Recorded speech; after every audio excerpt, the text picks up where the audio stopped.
Now, thanks very much, Sean and James and Tom, or Daniel. So before we break for lunch, our next speaker is Marie Donnelly. So we're delighted to welcome Marie to our conference here today. Marie is the former Director of Renewables and Energy Efficiency and Innovation with the EU Commission, and she has worked formerly, she worked for us as Chairperson of Renewable Energy Ireland.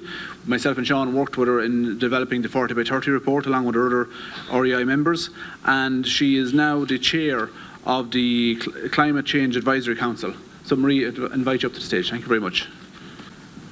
Thanks very much indeed, Noel. It's working, I hope.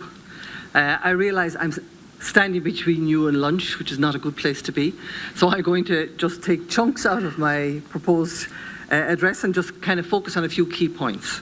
So firstly, I'm very happy, very pleased, and thank you very much indeed for having a focus on sustainability as your conference theme. It's absolutely key, and it's hugely relevant in terms of the bioenergy array of options that exist for us. Climate change is very real. It's going to have an impact. It'll have an impact on our lives, but it'll also have an impact on your industry. Because in the end of the day, if you're growing things, temperature changes make a difference.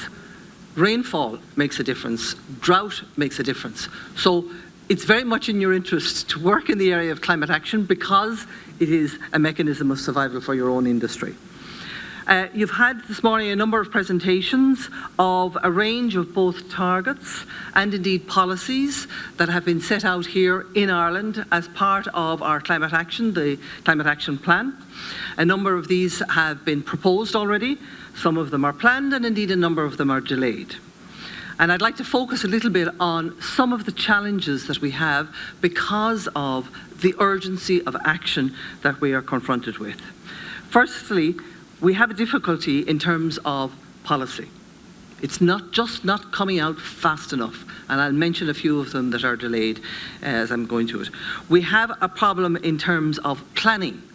And planning, of course, we all know about planning and the difficulties about planning, but it's wider than just planning by the planners, as we know and love, but it's planning how to deliver on the ground what the policy is and what the target in the policy is. We have a delay in budgets, we have a huge delay in implementation. And let me give you a few small illustrations of that. If I take specifically in the area of bioenergy generally, we still don't have any policy or plan about using land in Ireland. It's ad hoc. We really don't know where we're going on this. It's day by day, private property to a large extent, decisions, ad hoc decisions as and when they come. So it's urgent that we have an overarching structure and approach to our land use in the country. If I take specifically the area of biomethane, and I have to say that the Council is in favour of biomethane. I mean, we're in favour of bioenergy. I preface my remarks by saying that. However, there are concerns that we would have. So biomethane, we have a 5.7 terawatt hours of biomethane by 2030. That represents 10% of our gas production. 10%, no mean in volume. It means 200 plants of scale in operation between now and 2030. I defy you to build 20 houses between now and 2030 in Ireland, much less 200 AD plants. It means 120,000 hectares of suitable silage type product. It's about 3% of available land. It means 1.3 million cattle slurry, winter slurry coming, which is about 20% of the available slurry in the country, coming as feedstock for these plants. And the biomethane strategy, which was due last week, still hasn't come out. So this is an illustration of what I mean by implementation. It's good to have a target. It's good to have an objective that this is what we want to live. But we have to take that target and work it down in a project management way as to what needs to be done, by whom, where and when, and deliver on it. If I take solid biomass, 20% target for low and medium grade heat by 2030, 12% by 2025. By the way, 2025 is tomorrow. Let's not kid ourselves on that issue. We have 60 terawatt hours of heat consumed in this country. It's 42% of our energy. The challenge is very significant to achieve that. We have the support scheme for renewable heat, which I'm sure you know and love well. We are supposed to have a renewable heat obligation, which will be delayed. I know it's only due at the end of the year, but I can put fairly safe money on it that it'll be delayed. We're to have a national heat policy statement as well, probably going to be delayed, and I've already mentioned the national bio thing. And then I take the issue of district heating, which is a hugely big opportunity for decarbonising heat in residences, commercial and industrial outlets. It's a policy, it's not even a new technology. It's so well established in other parts of the world. They're already on the 4th generation of district heating in other parts of the world. That's how advanced it is. The first policy paper on district heating came out at the end of July this year. We're talking about building 10% of our heat supply between now and 2030, and we still don't have a structured policy for district heating, much less where it's going to go, the heat maps, the plans for rolling it out.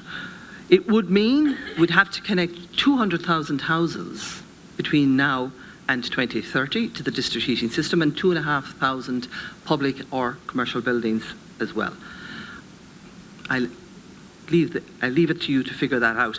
And also, it raises a question about raw material. We have a failed forestry policy in this country. This is not the first time I've said it. It's not the first time the Council has said it. We are irritating the colleagues in the Department of Agriculture and Government constantly on this. We had a financial injection into the forestry section announced last year, delayed by state aid, which only came through at the end of July. In August, there were 2 licenses issued. We have a problem with licensing, we have a problem with harvesting, and we are so far behind on our targets for forestry that it's beyond a joke. Our target is 8,000 hectares a year. At best, we're doing 2, maybe 2,200 hectares a year. It's a real challenge. It's a real challenge for you. This is your raw material. This is your input product that you're talking about. And from the Council's perspective, it's a real problem as well, because at the moment, our forest, which should be a sink, which should be absorbing emissions and help us in terms of mitigation, it's declining, and it will move from being a sink to a source between now and 2030. We have a real issue in this space, and most of the people in both agriculture and the government run a mile when I come near them on the issue of forestry, because it is really, really, I cannot stress enough, it is a real problem in this country. We're at 11% afforestation. We have to get to 18% between now and 2030, and we need to activate the mechanisms to make that happen. Liquid biofuels have already been mentioned. I'm not going to challenge James on that, even though I was there at the time. And I can tell you categorically, it was not DG Energy that funded those studies. I can tell you categorically that DG Energy delayed that. I must say I was almost fired over it. But I can also say that the groundswell from NGOs and from groups and the level of suspicion that was out there amongst politicians was just so enormous that eventually we had to move into it. And it's illustrative of the concerns that are there, not just for liquid biofuels, but for bioenergy generally. You ask a politician about bioenergy, they'll say, yes, we think it's a great idea. And then you start to go into the detail of it, and well, maybe you know how many of my constituents will actually buy into this, and really who's going to object to it, and can I actually defend it? And suddenly you find, you know, a lot of the political support that's there at the start starting to dissipate. So part of the problem is that we don't have a strategy for using our natural resources, starting with our land, and we don't have a policy in place for the circular approach to using our natural resources, because it is achievable. These objectives, these targets are achievable. They will be difficult, but they are achievable, and they will be useful and beneficial when we do it. But the absence of the overriding vision, and when I talk about vision, I'm not talking 2030. I'm talking at the very least 2050. You know, here in the audience, you're in business, you have a business. You may have family or others who will come into the business after you. What's that business going to be like in 2050? What is agriculture in Ireland going to be like in 2050? Have we thought about that? Have we planned for that? If you have a 25-year-old dairy farmer taking up the family farm today, what is the future for that person? We have to have a serious conversation about what is our policy going forward? What is our real-life pathway to a climate-neutral Ireland by 2050? Are we going to have decarbonisation, stopping using fossil fuels in the electricity system, in the transport system, in the heating system? Have we got dates for that? Or is everything going to happen at midnight on the 31st of December 2049? Let's be realistic about it. We cannot wait until then. We have got to set interim dates for stopping the use of fossil fuels already in the 30s. Electricity, I would suggest, by 2035, heating by 2043, and transport 2046 at the latest. We cannot achieve climate neutrality by 2050 if we don't do that. And that means we have to think about substitutes. And yes, bioenergy presents real opportunities. It won't solve all of the problems, of course, but it will give us, in the short term, some support, and in the longer term, it will give us the backup that we actually need. So from that point of view, our concern from the Council is, one, we need sector coupling. This is a term that they tend to use in the electricity system to link electricity and gas, but we actually need it across all sectors. Agriculture, transport, building, industry. We need it across all of the sectors. We need all of the sectors to be talking to each other because they're all interlinked in terms of going forward. We need it at public level.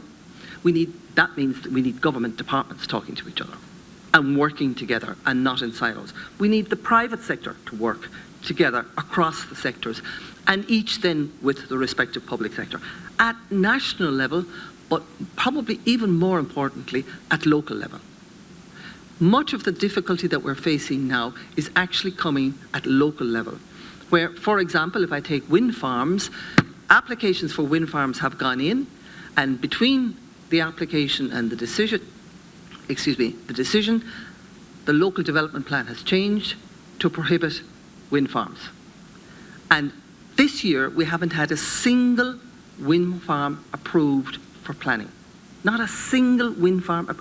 And we need to double, and more than double, the number of wind farms onshore in Ireland between now and 2030. So we really need to think through the connections between the sectors, national, local level, public and private, and work together on a detailed implementation plan for the delivery of these targets that we have set ourselves. Targets are fine, but they're on paper, so we need to be able to deliver them on the ground. And to do that, we need lots and lots of dialogue, even if today's your lunch. We need lots and lots of partnership. And we need lots of support. And yes, support, of course, does mean money. Frankly, listen to the budget. We have loads of money in this country. There's no problem. But it's more than just money. It's support people. Some people will be damaged by this transition, and we have to support them. Some people will gain, and that's good too. But some people will just be confused and not understand where we're going. So we do need to have support for everybody in this transition, because in the end of the day, what we have to ensure is that we leave nobody behind in achieving our climate action and our climate goals. Thank you very much indeed. I hope you enjoy lunch.